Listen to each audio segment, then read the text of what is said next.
ये कहानी है अशोक सिन्हा की, जो कि रेलवे में काम करते थे। अब उनके साथ रेलवे स्टेशन पर ही एक ऐसी घटना घटती है जिसे आज भी अगर वो याद करते हैं तो उनके माथे पर पसीना आ जाता है। तो जानते हैं कि आखिर एक रेलवे कर्मचारी के साथ रेलवे स्टेशन पर ही ऐसी क्या घटना घटी। तो ये सब चीज़ें अपन कहानी के माध्यम से आगे सुनते हैं। तो चलिए बढ़ते हैं कहानी की तरफ। अशोक सिन्हा रेलवे में कार्यरत थे। उनकी पोस्टिंग गया में थी, जबकि उनका घर बनारस में था। वह एक बड़े अधिकारी थे। सोमवार से शुक्रवार गया में काम करने के बाद वह शनिवार के दिन बनारस अपने घर लौटा करते थे। उनकी पत्नी और बच्चे हर शनिवार बेसब्री से उनका इंतज़ार किया करते थे। गया से बनारस तक का सफ़र ट्रेन में किया करते थे और गया से बनारस 250 किलोमीटर है। 5 घंटे का रास्ता होता था। अशोक सिन्हा अपना कामकाज खत्म करके शुक्रवार की रात 10 बजे काशी एक्सप्रेस पकड़कर गया से बनारस जाया करते थे। यह ट्रेन करीबन 3:15 बजे बनारस स्टेशन पहुंच जाती थी।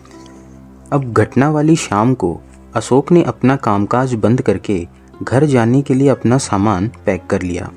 उन्होंने अपने बच्चों के लिए उनकी पसंद की सारी चीज़ें जैसे तिलकुट और गया के प्रसिद्ध केसरिया पेड़े ले लिए। सभी चीज़ों को अपने बैग में डालकर वह स्टेशन पर ट्रेन आने का इंतज़ार करने लगे। नसीब से उस दिन ट्रेन सही समय पर आ जाती है और वो ट्रेन में बैठ जाते हैं। ट्रेन के चलते ही कुछ देर में उनकी आंख लग जाती है। नींद में 5 घंटे कब बीत गए इसका उन्हें पता ही नहीं चला। चलो भैया बनारस आ गया, कोई जोर से आवाज़ लगा रहा था। लोगों का हुजूम जल्दी जल्दी स्टेशन पर उतर रहा था। तभी उनकी आंखें खुलती हैं और उन्होंने देखा कि बनारस स्टेशन आ चुका है। वह जल्दी जल्दी अपने लगेज को लेकर ट्रेन से नीचे उतर गए। जो लोग ट्रेन से उतरे थे वह सब यहाँ वहाँ तितर बितर हो चुके थे। इक्का दुक्का लोगों को छोड़कर बाकी कोई भी स्टेशन पर मौजूद नहीं था और पूरा स्टेशन सुनसान था। धीरे धीरे वे स्टेशन से बाहर आने लगे। अब उनके सामने सबसे बड़ी दिक्कत थी। उन्हें पता था कि इस समय उन्हें घर जाने के लिए कोई भी रिक्शा नहीं मिलेगा। वे सोच रहे थे कि इतना समय अब बाहर कैसे बिताएंगे, क्योंकि रिक्शे सुबह 5 बजे से ही चलना शुरू होते थे और अभी रात के करीबन 3:15 बज रहे थे। पर फिर भी उन्होंने अपना भाग्य आजमाने का सोचा और स्टेशन से बाहर निकले ताकि देख सके कि शायद कोई रिक्शा खड़ा हो। उस दिन अमावस्या की रात थी। बिना चांद का आसमान बड़ा ही भयंकर लग रहा था। हर तरफ अंधेरा फैला हुआ था। सन्नाटा अपने पैर पसार चुका था और चारों तरफ से केवल कुत्तों के भौंकने की आवाज़ें ही आ रही थी। पर अशोक एक हिम्मती आदमी थे। भूत प्रेत जैसे अदृश्य शक्तियों से उन्हें डर नहीं लगता था, बल्कि वो तो उन पर यकीन भी नहीं करते थे। अब स्टेशन से बाहर पहुंचने पर उन्हें एक रिक्शा दिखाई देता है। रिक्शा चालक सर झुकाए बड़ी ही शांति से अपने साइकिल रिक्शा पर बैठा हुआ था। उन्होंने सोचा कि शायद वह सो रहा होगा, तो वो धीमे धीमे कदमों से उसके पास पहुंचते हैं ताकि उसकी नींद टूट न जाए। उसके पास पहुंचकर उन्होंने धीरे से उससे पूछा, क्यों भैया लंका चलोगे? लंका बनारस का एक मशहूर इलाका है। अब पहले तो साइकिल रिक्शा वाले ने कोई जवाब नहीं दिया, इसलिए उन्होंने पुनः वाक्य को दोहराया। उन्होंने कहा कि क्यों भैया चलना है कि नहीं? अब इतना सुनकर रिक्शे वाले ने धीरे से अपनी गर्दन उठाई और रिक्शे को चलाने की मुद्रा में आ गया। यह देखकर अशोक सिन्हा जल्दी जल्दी अपने लगेज को उस साइकिल रिक्शा में रखने लगे और उसके बाद उसके पीछे सवार हो गए। उनके बैठते ही रिक्शा वाला अपने साइकिल रिक्शा को चलाने लगा। रिक्शा मिल जाने की खुशी में अशोक ने चैन की सांस ली और वह अपनी आंखें मूंद कर आराम से बैठ गए। हवा का झोंका उनके चेहरे को छू कर जा रहा था। उन्होंने रिक्शा वाले से बात करनी चाहिए और उससे कहा कि तुम लोग रात में रिक्शा क्यों नहीं चलाते हो? गनीमत है कि मुझे तुम मिल गए, नहीं तो कितनी बार मैं रात में आया हूँ लेकिन कभी मुझे कोई रिक्शा वाला नहीं मिला।